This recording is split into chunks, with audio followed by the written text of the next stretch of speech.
Well, Andy, I want to say thank you for letting me come here so we can get into the excitement of Mars. We gotta love Mars. You love Mars? Welcome, Melissa. It's always a pleasure to have you drop by the pharmacy. So, we want to talk about Mars today. I want to talk about Mars. Now, the first thing I want to make sure everybody understands about Mars is remember that when you get a MAR from Ready Meds or anybody, it's a courtesy. It's not a requirement that you give us Mars. That is correct? true. That is true. And remind them, Melissa, as well, too, that a MAR is actually alive. It might look dead on this wall, but it is a living document. It breathes. And I think we need to talk about the fact that print dates. So sometimes I feel like a MAR goes out and it was printed on the 20th and we get a prescription on the 21st. That's true. And now our MAR is not the same. So what we want to teach you today is the word of empowerment. Empowerment is, I have that prescription from the 21st. It's for a DocuSate PRN medication. What do I do? Because it's not on the MAR. I could call Andy and say, send me another MAR. Yes. But the reality is that MAR is probably not going to show up till tomorrow or the next day. But I got to give you this DocuSate today. So take me through. We've got a MAR. It was blank. Show me how I can take that prescription that I got the day after the MAR was delivered and get it implemented. Lisa, I'm happy you asked that question because this is a question that we get from so many customers, and it's something that we should have learned in the fundamentals of caregiving, but again, we like to just repeat it to so many customers and let them know how they can do it. Now, as we can see from our demonstration back here, we got a big MAR back here. But what you want to do is make sure that everything is written correctly from the MAR. And at least a lot of clients sometimes, they get really afraid because they don't want to write the wrong thing on these MARs. And we don't want them to do that either. What we would like the client to do is wait till you get that medication from the pharmacy.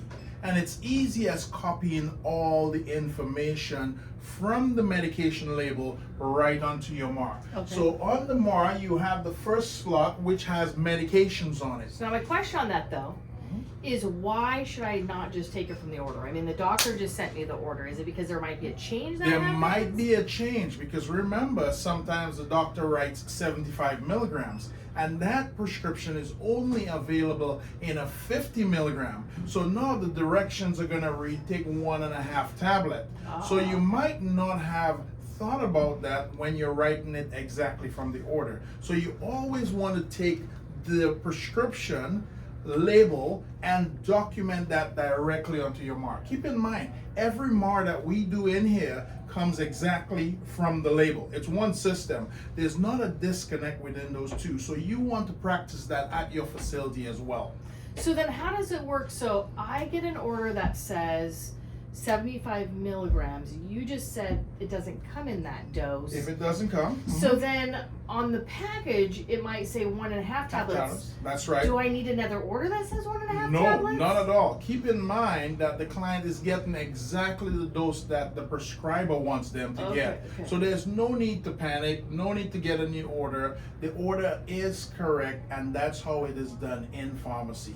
Okay, so the order says 1 tab, 75 milligrams, but the pharmacy delivers me 50 milligrams, a tab and a half. Which equals to 75 milligrams. And on your label, normally don't you put total 75? We would put total 75 milligrams. So once you get that, you want to open documentation on your MAR and put in exactly what that label has on there.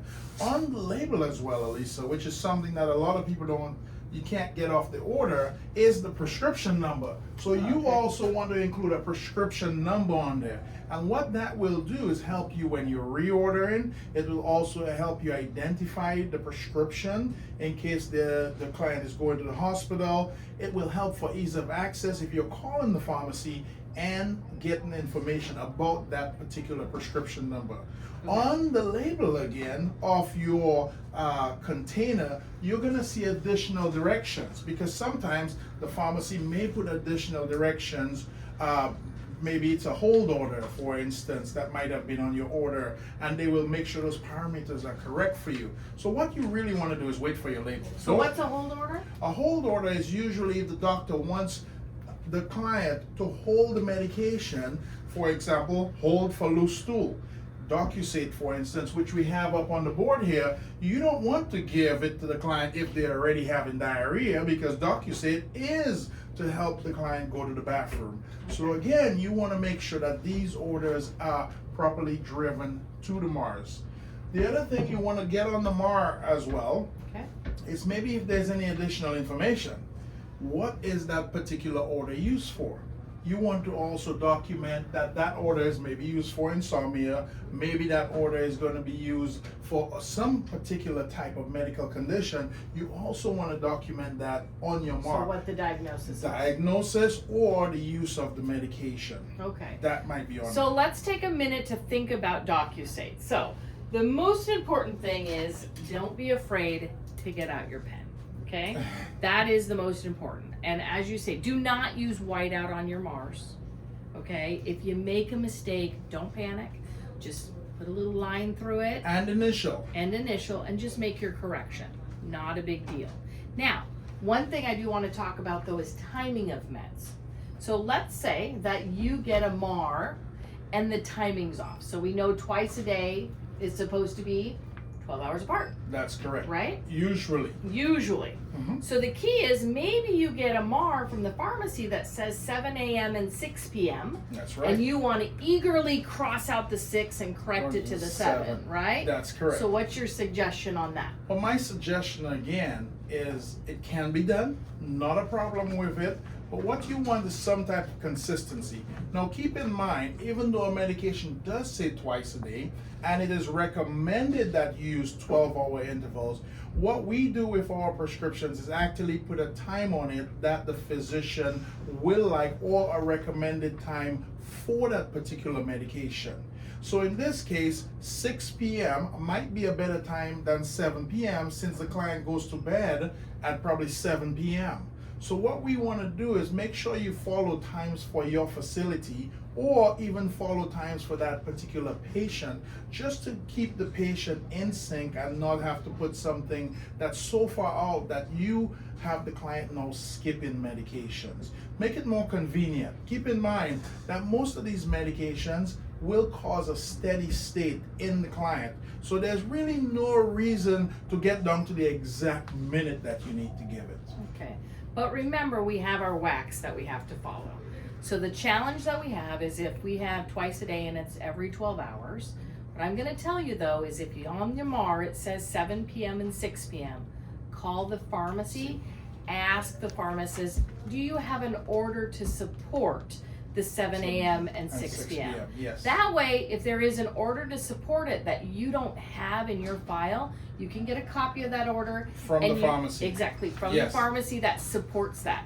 But let's say the pharmacist is like, no, I don't have an order that supports We're that. happy to change it for you Yes. if that's something that you Or like. Very easy. You can use your pen. Yes. So that's where we want to make sure that we're understanding. Now remember, the WACs are not always logical with regards to medication timing.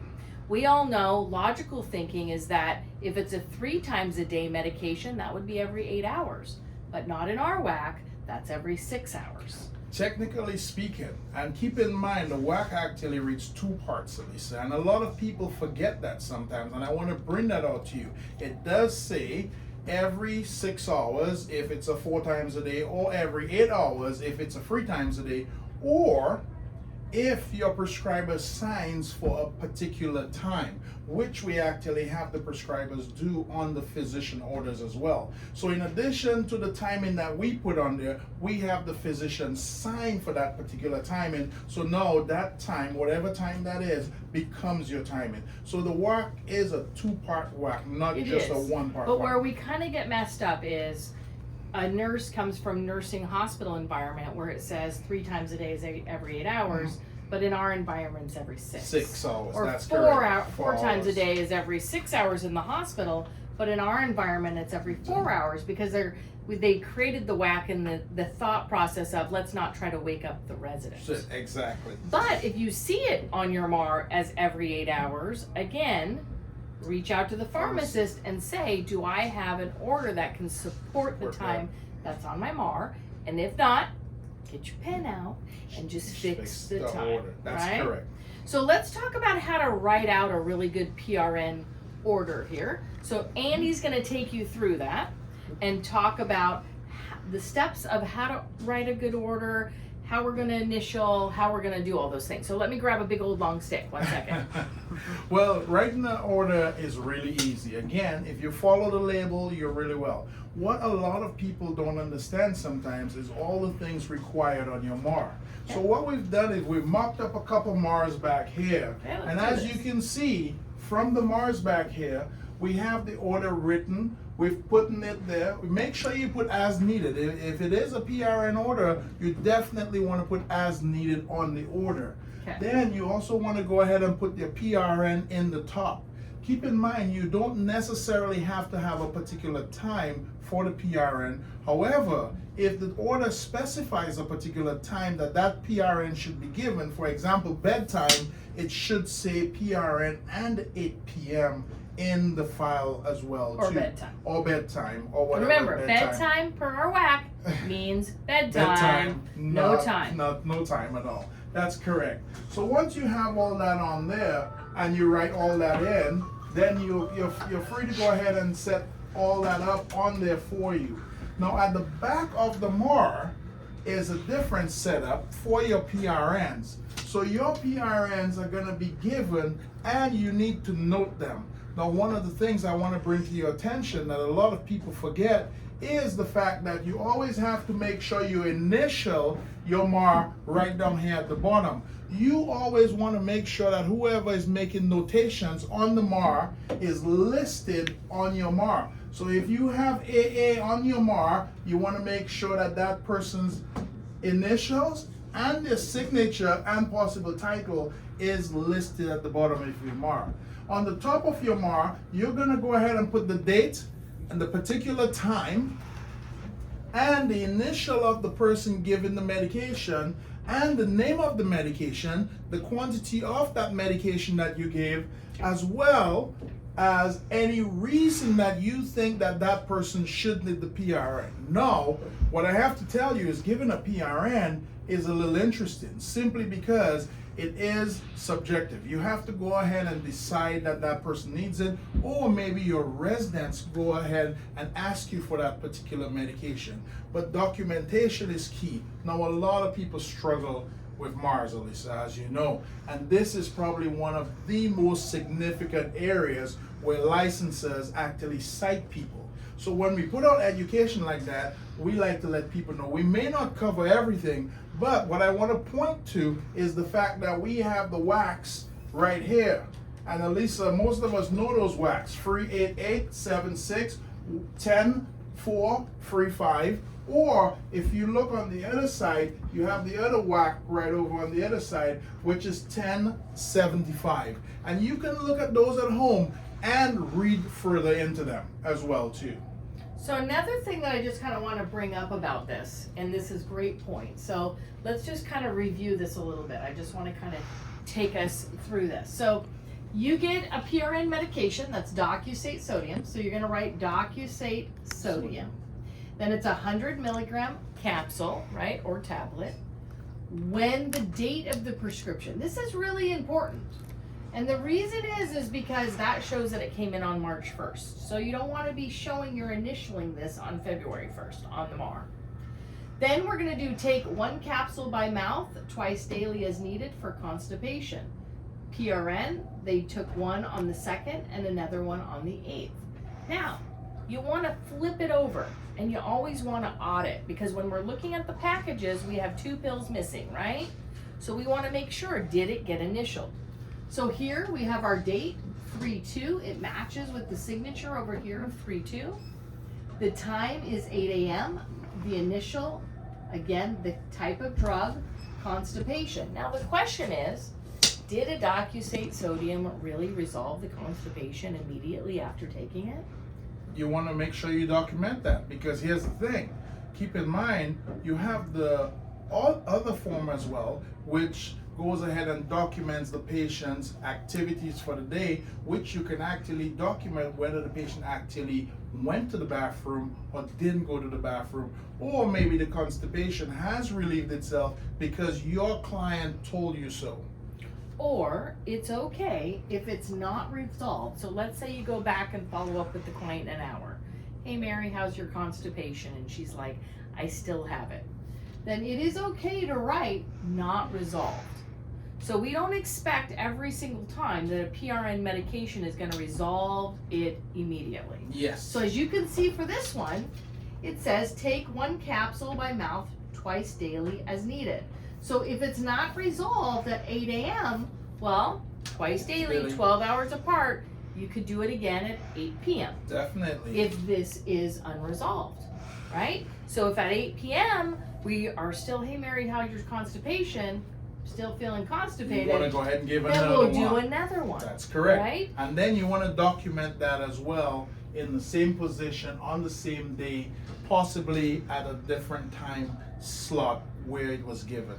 Now the other issue is, let's say here, this is a common mistake here. So if you look here, we have 3-2 and 3-8, right? Which is perfect, 1 day apart. So it looks like they had some constipation about a week apart from each other, correct? Well, then we have some pain going on here. So now we have some ibuprofen being given. So we always need to make sure, okay, ibuprofen, 12 p.m. We have ibuprofen, 400 milligrams. Take 1 tab by mouth 3 times daily as needed with food. So we need to make sure we're really reading those prescriptions Correctly, yes. Yes, because if we didn't take ibuprofen with food, what could happen to the You resident? could possibly irritate the stomach or even cause an ulcer for that client, which would be even worse, because we're here to make sure that those clients actually feel better and get better in our facility. So we need to make sure that we fully read the orders. Then we're gonna count. So let's say that I go 1, 2, 3. Then I'm gonna come over here and make sure, okay, 3-2, I got 1 initial. 3-8, I got an initial. 3-8, I got another initial. So we know that these MARs and this match. But sometimes you might find an extra initial here and it's been missed here. That's right, and that's what your licenses actually look for. And another thing, Elisa, while we're doing this, which is so important that we should probably let the customers know, you have to make sure you have all your PRNs available for your clients. Because many people forget that they have to check on their PRNs and make sure that when the client needs it, you can't say, well, we'll get it for you today, that client has the PRN available at the facility at the time that it's needed. So let's talk about PRNs. So the doctor says, hey, a PRN med is needed. I'm gonna fax it over to the pharmacy. You guys get the order. Are you immediately gonna send me the PRN, or are you gonna wait for me to call you? Well, what we do, anytime a customer goes ahead and calls in or faxes in a PRN, what we will do is make a note in the client's file and said, hey, what we want to do is as soon as we get this prescription, we should either send it as soon as it's been okayed by the facility. Now, if there is no notes on the prescription and the computer automatically faxes for refills, which it does on any prescription that does not have refills in here, what would happen is that prescription would just be profiled for as soon as a facility calls that prescription in, and then we would have access to it to send out right away. So what the big picture issue here is you must call and follow up on PRNs. So what it means is that when the doctor faxes over a PRN request to the pharmacy, you will not get that medication sent to you automatically. You have to follow up. Again, it's going to be important then that you're reading those after summary visits, because sometimes the doctor might put in a PRN medication and you didn't really even know that the doctor had prescribed that. And perhaps it went to the pharmacy and they didn't send it to us because they're waiting for our phone call. That's true. And you know how this came up? This came up when we talked to the licenses many years ago. And the whole idea is that we don't want to flood the home with prescriptions, especially PRNs, that the customer doesn't need. Yes. So we wait on the home to let us know exactly when they will need that order if the client is ready. Now, Elisa, I want to also differentiate a little bit here. If it is a new PRN, we will automatically send it out.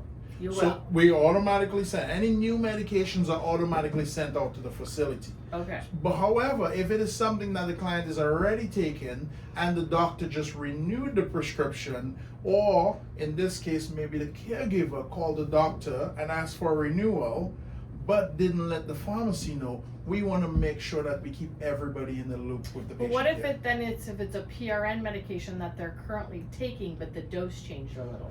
Anytime it's a dose change, we will send it out. If it's a dose change, if it's a new prescription, it's automatic. It has to go through.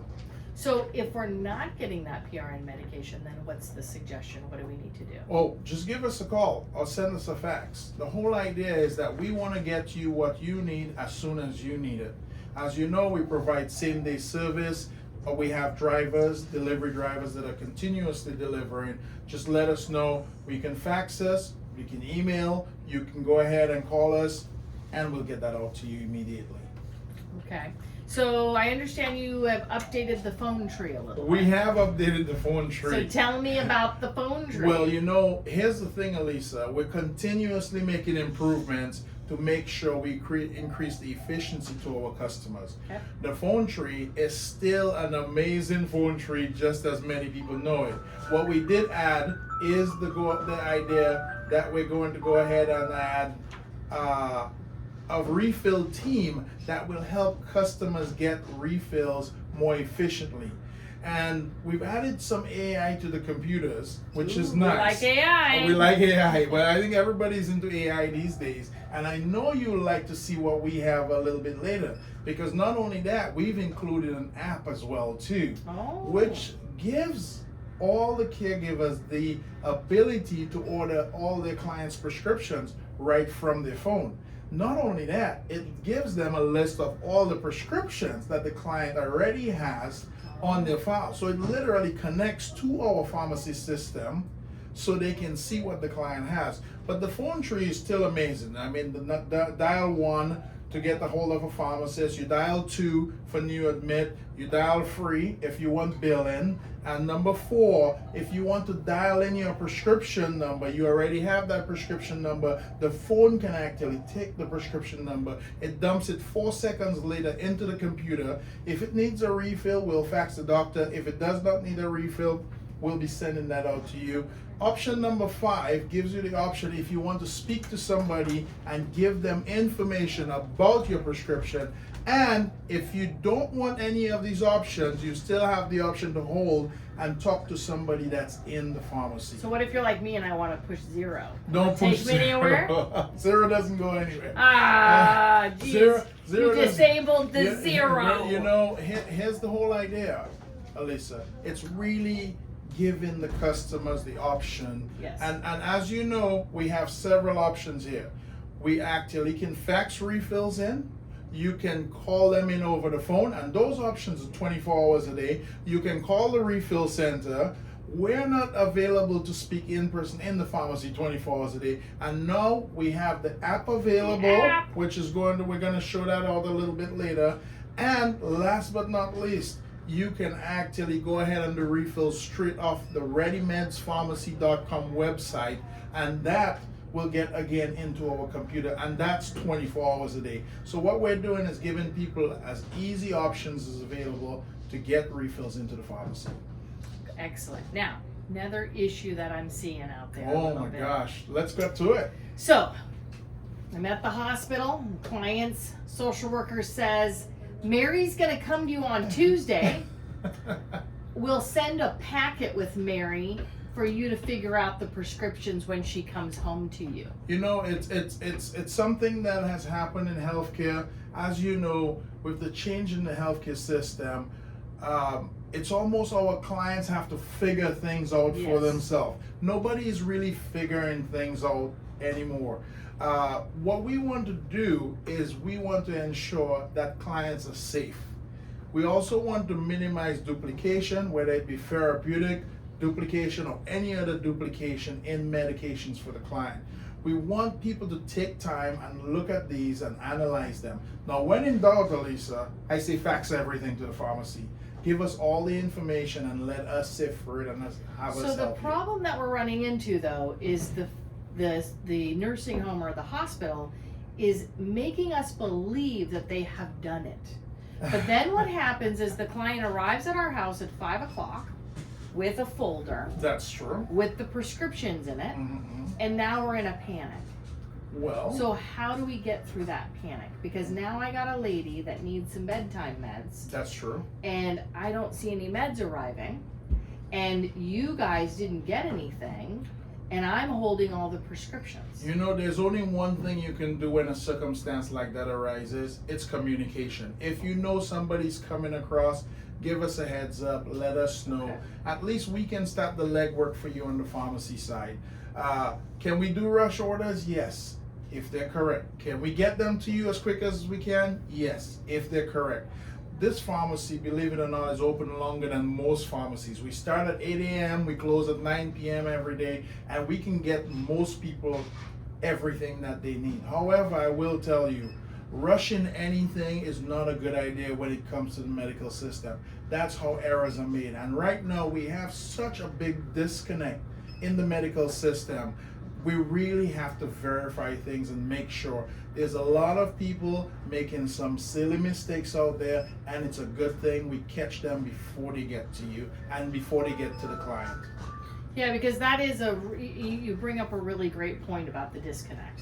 Because recently my mother had hip surgery, and they were like, go right on down to the pharmacy, the prescriptions will be there. And the lady hands me Tylenol. And later I find out there are 3 other prescriptions that had been shipped to some other pharmacy that now we needed to ship to another pharmacy so we could get it. So that's a possibility as well when you're doing an admission. That is true. That they go into the system, they select the client's current pharmacy. That's true. And ship it the wrong way.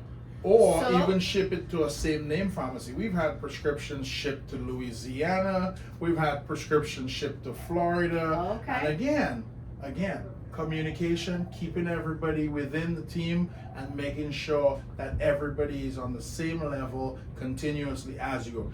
We know that the new admit process can be a little bit scary for a lot of people, and a lot of times most caregivers, homeowners are really excited when that's going on. But at the same time, we want to make sure that we don't miss anything. And that's why it's good having this sort of situation where somebody's overlooking everything and making sure that all the T's are crossed and all the I's are dotted. So then if I know Mary's coming on Tuesday, yes. should I then, and I'm talking to the hospital or nursing home, let's say on Friday, should I then just call Ready Meds and say, hey, Mary, I got a Mary Jones? That's the best way to start. Okay. You always want to give yourself 48 hours in this industry.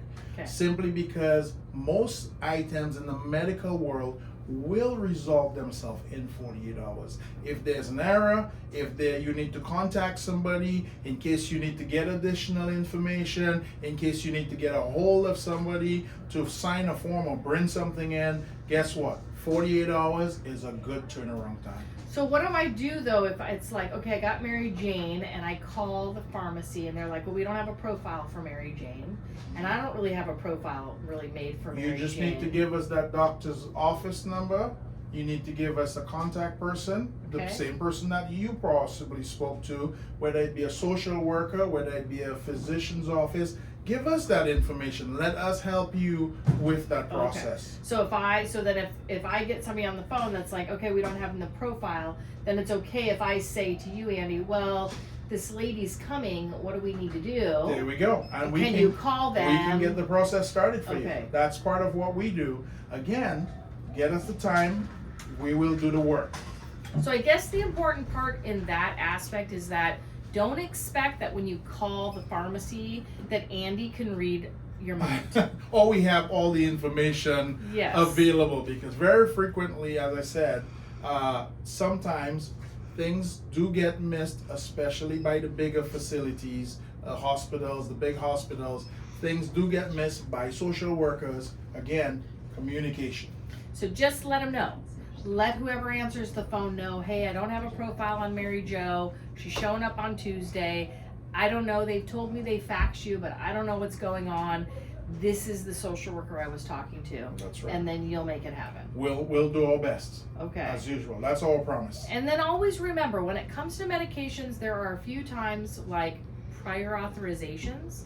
Maybe there's a medication that's a controlled substance, That's or right. it might be an injection or a psychotropic medication. Well, let's keep it simple. Maybe something that we might need to order, or even special order for that client. What would be a special order example? Well, usually it's clients that come in with specialty meds. As you know, these days there's a lot of clients, and we're getting more and more complicated clients in this industry. So the clients that come in with very specialty meds, where either these meds are usually over $4,000 or $5,000, that you don't want to just order that and nobody's going to use it. So really expensive meds, usually those you want to watch out for before you order those. So how would we know that?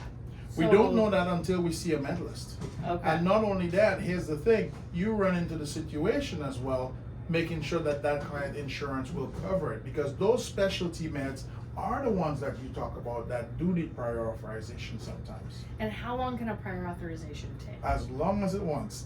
Okay. Believe it or not, prior authorization is done in several ways. One, the doctor needs to contact the insurance company and give them all the documentation that they may require.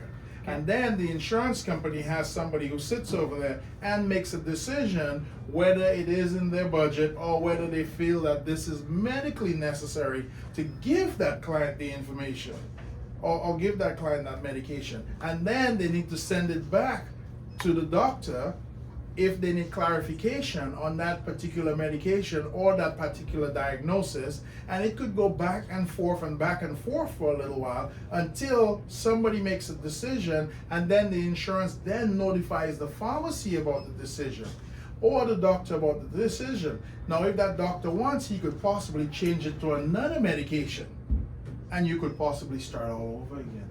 So this is super important, because there are medications that you don't want to get stuck in the loop of a prior authorization and a client not getting their med, because they could become unstable like that. Yes. So one thing that you need to think about is, when you're doing your admissions, think about getting that med list, getting that discharge medication list, getting it to the pharmacy, and immediately asking questions about, are any of these medications going to need a prior authorization? Because if they are, you might need to stall that discharge. You do not want a client that needs a psychiatric medication or a heart medication or some life or death type of medication in your home while you're waiting for a prior authorization. Because suddenly that client's gonna get shipped back to the hospital, you'll go under an investigation and be asked, why didn't you think about this? That is very true. So you really, really need to be on top of it. So be thoughtful. One of the things that I always did in my admissions is, I always told the hospitals, you're gonna discharge in the evening to my home, but all medication orders must be sent to the pharmacy no later than 1 o'clock in the afternoon. The pharmacy then needs to have it delivered to my home no later than 4 o'clock in the afternoon.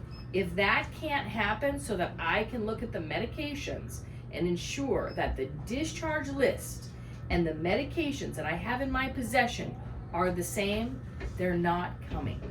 Because remember something, their emergency is not your emergency. They've been there safe and they've been getting their meds. But the moment they're out, and if they don't have a primary care doctor or some other issue, it becomes your problem, and nobody's gonna call you back. Nobody's gonna care. That is the truth about what we deal with. So you've got to be in good communications with the pharmacy. Don't be afraid to be a pest.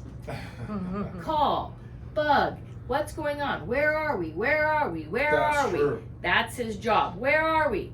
So that way we can get, and then he has the opportunity to say, we're doing it, we're getting it out to you, or here's the hiccup that we possibly ran into. That way you can make an educated decision whether you would like that client, or whether we should continue, or whether we should hold off on getting that client to your facility. And the other important thing is sometimes on discharge medications, you're going to get insulin injections or something that did not show up in the assessment. So That's right. suddenly, insulin's showing up at my house and I have no delegator. That's So right. now I gotta tap down the discharge. I gotta say to the hospital, whoa, I didn't know that he was gonna be on Lantus and sliding scale medication, and Sure. I don't have a nurse to come here and teach me on how to inject the client or do the blood sugar. So hospitals can be mad if they want, they'll get over it. You have to ensure that you're safe. You have to ensure you know the medications that are landing into your house. All of them. PRN.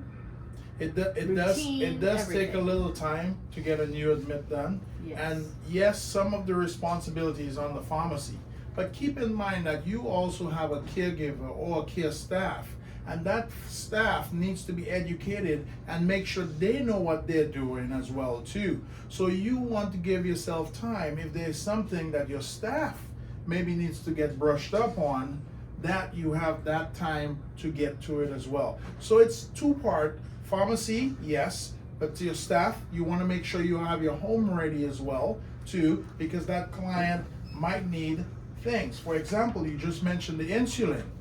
Well, what comes with insulin? You have to keep that in the refrigerator. You can't keep the insulin right next to the carrots and the cabbages in the refrigerator. You need to possibly get a lockbox, because the lockbox needs to be in the refrigerator to make sure that that insulin stays in the lockbox in the refrigerator. So again, these are things you have to consider as well when you're getting a new admit. So it does take time. So again, give yourself 48 hours. Make sure you can read over the information. Make sure that you have everything ready, both on the pharmacy side and on the adult family home side. So let's say we have a client that's going end of life pretty quick, and hospice just gets in there 8 o'clock. We're afraid they're gonna pass by midnight. That's true. But we need to get them pain medication. We need to get them the assistance. If it's after hours at Ready Meds and I have this urgency and I have this need, Yes. what do I do? Well, I'll tell you what, we do have some challenging times, because before it wasn't as much of a situation. But at night, it's sometimes very difficult to give clients pain medication or to dispense pain medications. But we do our utmost best to make sure that we can get everything to every client. Again, keeping in mind that hospice team shows up, we want to make sure that, again, those orders are gotten to us as early as possible. You also want to make sure that you look over the orders to make sure they're as complete as possible, because the last thing that you need in the pharmacy is hiccups slowing down those orders. So again, preparation, care, making sure that things can move through very smooth. Okay.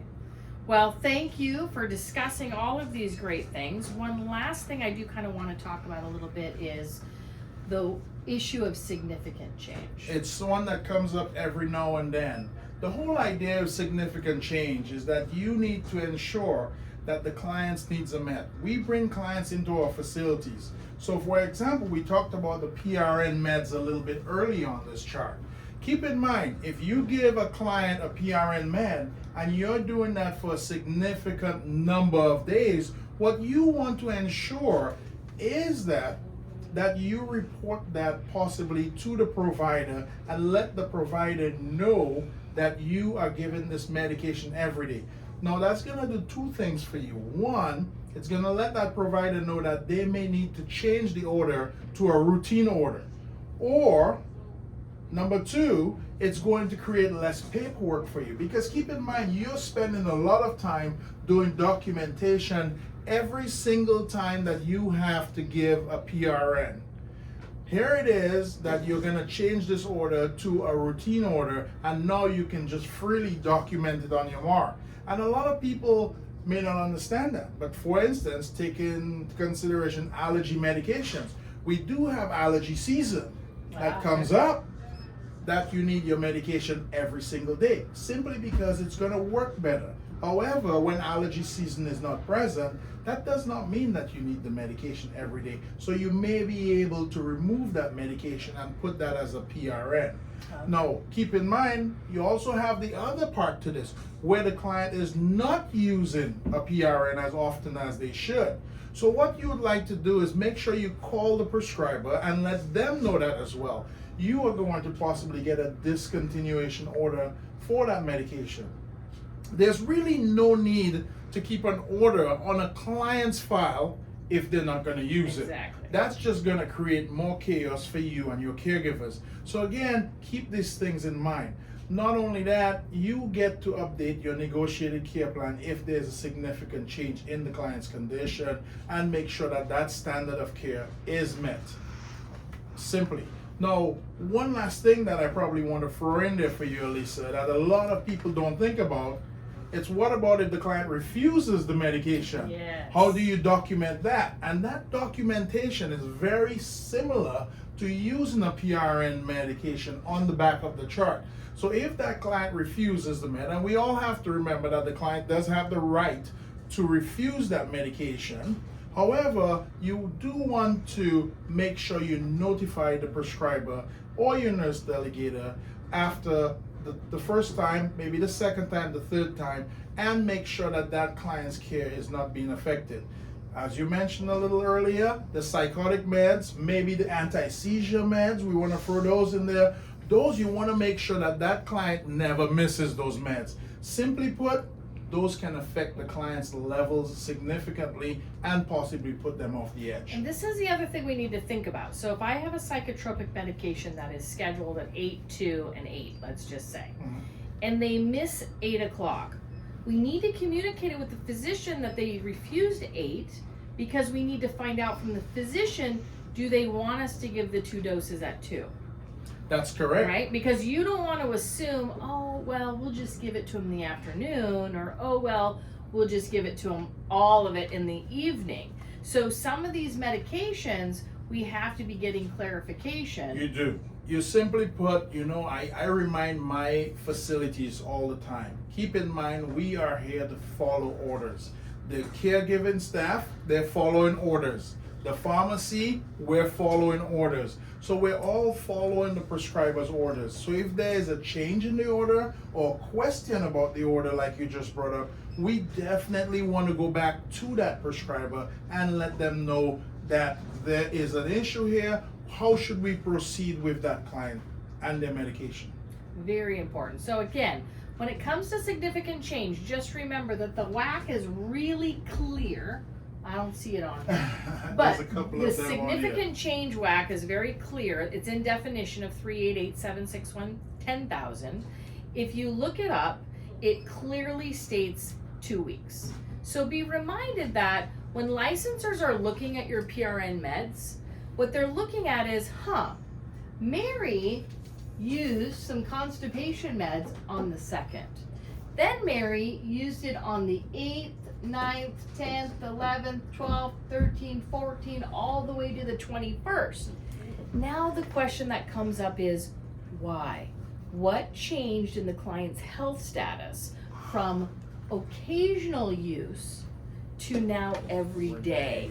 And did you report that 2-week occurrence, that something is different? And so that's why oftentimes the licensors give citations on that, because perhaps you have a client, Tylenol, ibuprofen would be a good one. On the 8th, they get some ibuprofen. Then on the 12th, they really start taking ibuprofen because you didn't know their hips cracked. And on the 8th, that's when it started to crack. And then by the 12th, that's when the pain really started. And if you don't communicate that, hey, there's this change, the doctor would never know. Wow, maybe we should do an x-ray. Where's the pain? She says it's in her hip. Well, let's just check. Because remember, some of our clients, they can get a crack just by walking. It isn't like they took a fall. They could have sat on the toilet a little bit harder than normal.